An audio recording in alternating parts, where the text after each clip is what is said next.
They're releasing too many good characters recently. And now, you think that wouldn't be a problem per se, but it kind of is actually. Let's talk about it. Hello everybody, my name is Christian, and today, we're actually not on Predwin. Wow, what a sight. Today, we are going to be starting our little talk on Game 8, because today, I am going to talk about something that I feel like hasn't been as much of a problem until recently, and it's something that I took notice of, and many of my viewers and many of my Discord members have taken notice of. The way Star Rail is releasing characters, and how much more difficult it's gotten to kind of keep up with. So now you might be sitting here asking, like, what in God's name are you talking about? And I want to clarify, if you are somebody who doesn't really do the hard content in the game, or, you know, you kind of just pull for characters occasionally, and you're just wanting to do the story and you can make it through the story fine, then this doesn't affect you. This does not affect you at all. Keep doing what you're doing, that's great. We all play this game in different ways, and that should always be appreciated. However, for those people who kind of, like, they like to build super competitive teams, they enjoy playing the hard content, or going even beyond that, the people who really love zero cycling and all that, the recent pattern of characters and how they're being released is a bit difficult and very annoying to keep up with, to say the least. So, I had mentioned it in one of the various recordings I've done recently. I'm gonna be honest, I don't know what's out and what's not out at this point. I'm rattling these things off, dude. I don't know what to tell you. But, in some recent recording, I made mention of Aglaya. Aglaya is already one of the most predatory characters in the game in terms of how she's played, because her teammate alternatives are not great. Aglaya is a character who, to succeed, she needs an entirely premium team, and that can be difficult for a lot of people. Now, obviously, a lot of characters need a premium team to really do their best. Like, let's look at Firefly. Firefly's best team for a while there consisted of her, Harmony MC, Gallagher, and then Ron May. Two of those characters are free, which was nice, but then Ling Sha came out, and Ling Sha is a better alternative to Gallagher. And then Fugue came out, and you can still have an argument about Fugue versus Harmony MC, because they're both perfectly fine, and they both work well with Firefly specifically. But still, to keep up with kind of the meta, you would also still want to get Fugue for your break team. Right at Firefly's release, you had an amazing team that only had one other premium character on it. That was an absolute godsend. So now, when we get to somebody with, like, Aglaya needs herself, you're going to want Sunday, you're going to want, ideally, Robin, or I'm not too sure what it's looking like right now, but Tribby is also probably a great choice, and then Huohuo. That's 4 characters, all premium, and all, you know, a lot of them have been released recently, which is the real core of the issue. The only ones that you could have had previously are, of course, if you wanted to do Robin instead of Tribby, you could have had Robin and Huohuo previously. So we're going to scroll down here. The last time Huohuo was readily available to players was... Here we go. The last time Huohuo was readily available was 2.4. So, between that and then the next character for the team, Sunday, that was about 3 updates. That's perfectly fine. That makes sense. So now let's look at, if you didn't have any of the other characters, let's look at what it would take to get the best Aglaya team currently. So, this would assume that you're already getting Sunday. So you have to get Sunday in 2.7. And this was the first half of 2.7. You get Sunday. Next, you move on to 3.0. Aglaya is in the second half of 3.0. So you have about still an update to build up your jades. You get Aglaya. Next, you have to then get Tribby. So Tribby is the first character coming out during 3.1. Okay, that's difficult. And now you still need to get Huohuo. And let me remind you all, we're going to scroll back up to the top here. Huohuo is in the second half of 3.1 with Mighty. Yeah, that's a bit rough. So, realistically, to get the best Aglaia team, you would have needed to pull in 3 updates straight and 2 banners back to back. That is extremely unsustainable. Or wait, sorry, no. It's 3 back to back. Because you go from Aglaia to Tribi into Huohuo. That's even worse! So, this is already just not great. And I'm going to be honest, it seems like Star Rail is actually going to keep this up for a while, and that's not good. That's really not what you want to see. And I bring this up, and I feel so confident in this already, is because look at the next premium character coming out, Castoris. Castoris is going to have one of her best teams be revolved around, obviously, her. But then, because she is an HP drain-centric character, that means she's also going to pair really well with Mighty, who is in the frickin' version before she comes out. That's already a bad start. So now, the rest of the preferred teammates have kind of been all over the place. It's been reported that you can use Remembrance MC. It's been reported that you can use Sunday. You know, this is what all the kind of testers have been saying. But we don't know for sure yet. The only other thing is that, from what internal reports are saying, is that Hyacinth, or however you say her name, apologies, I don't know, she is going to be the best sustain option for Castoris. And apparently, she is supposed to come out very soon. Probably within the next 2 updates. That's a bit fucked up. Yeah, this is just a lot. And again, we don't know for sure because all of this information is still liable to change. And more importantly, it's like, there are beta testers right now being able to report on how Castoris actually does and the teammate she works with, obviously. Like, you've seen the videos on YouTube. Those are actual beta testers.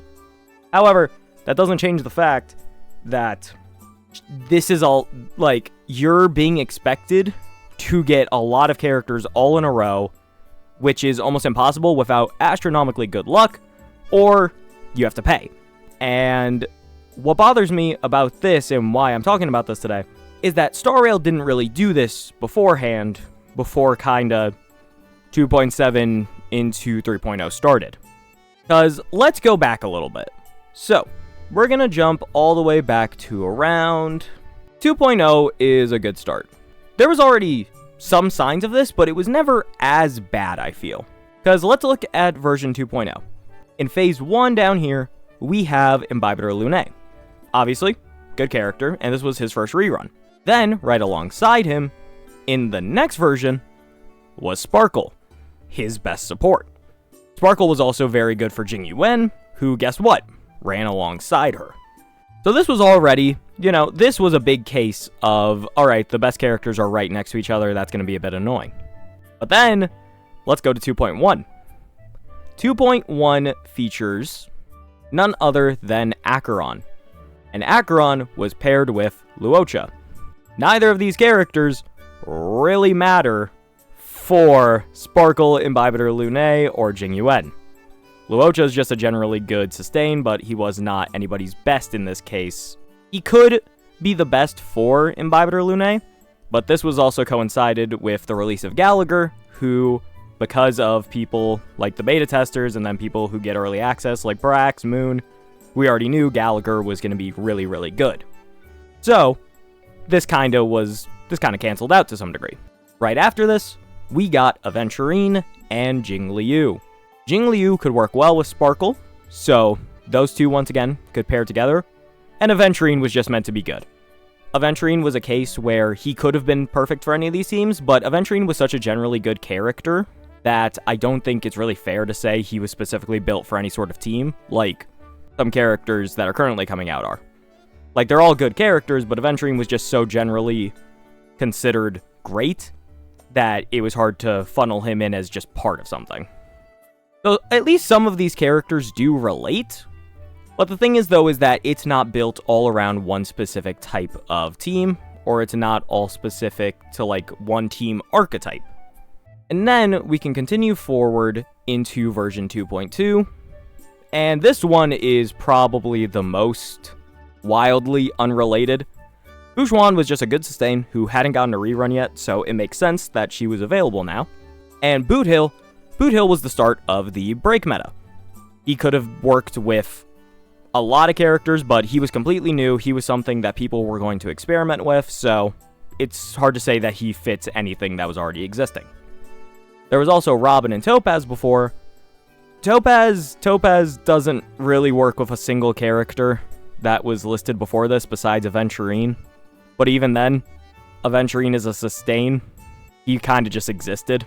Topaz was good for Ratio, at least. But Ratio was also free in 1.6, so you can't really relate those two.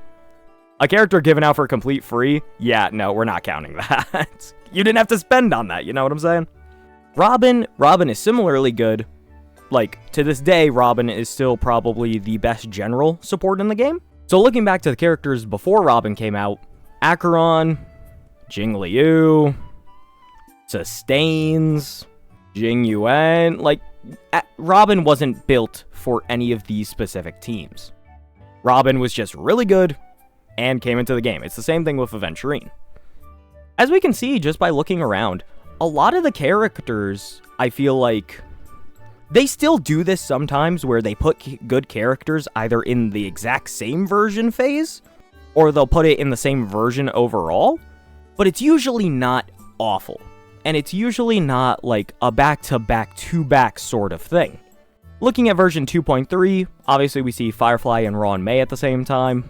Those two are meant to work together, so for players who didn't already have Ron May, I understand.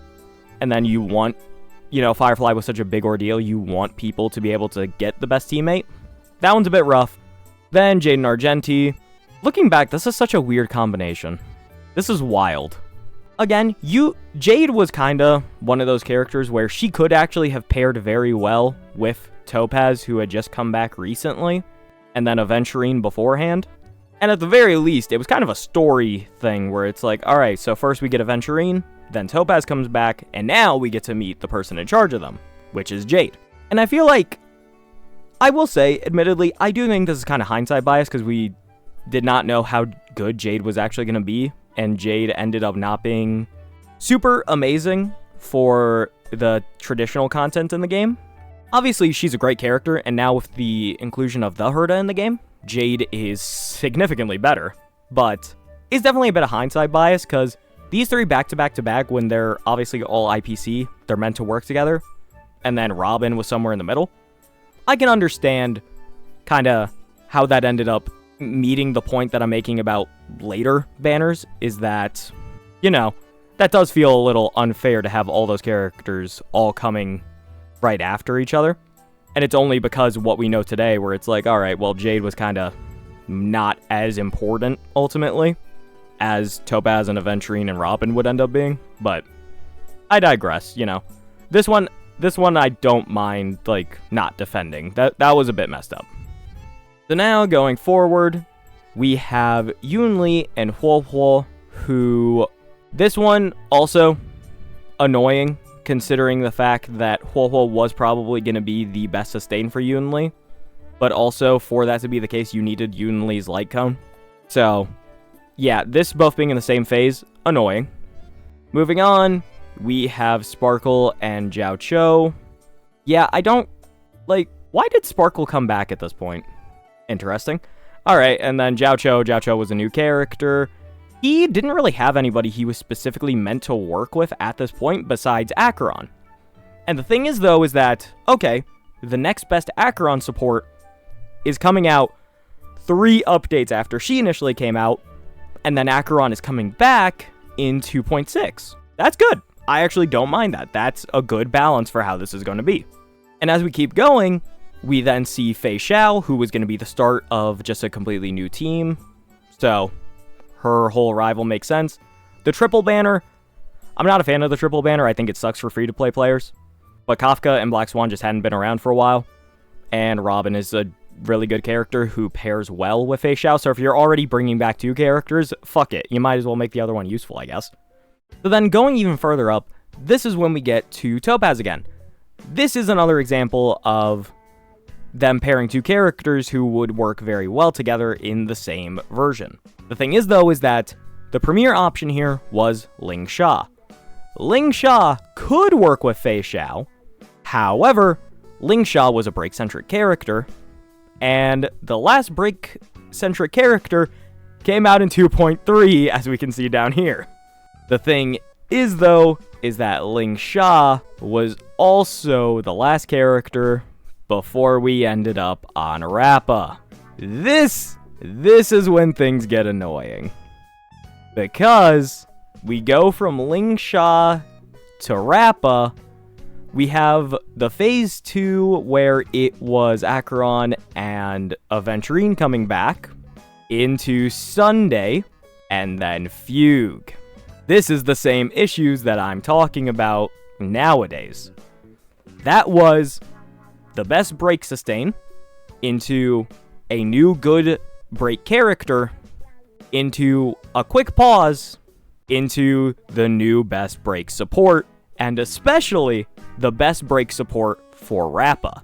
That was annoying, and this is when it started.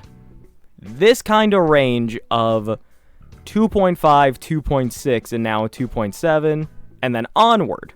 This actually started earlier than I thought it did, but it just didn't seem as egregious. Especially considering, again, at least there was a break somewhere in between here. But now we go back up here, and the same thing's happening again. So that was Sunday, into break, into Aglaya, into Tribby, into break, and then Woho. Or no. Yeah, no, that's not even a break, and then it's into Woho. It's... What makes it so much worse feeling is that there's breaks in between both.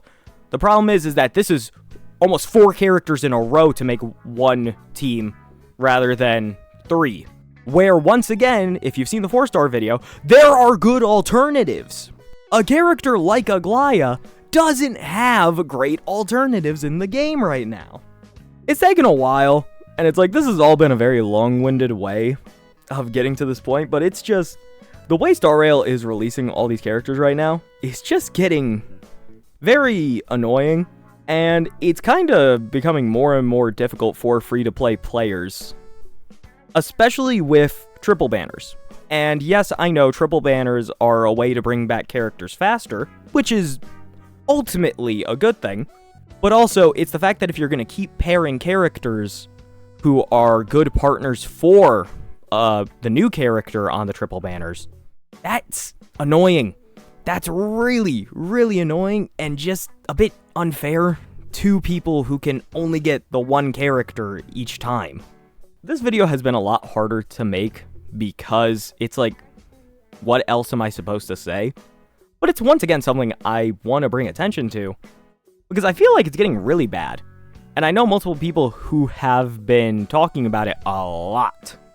Not to mention is that alongside all of this, we're also starting to get characters who are harder to justify as skips.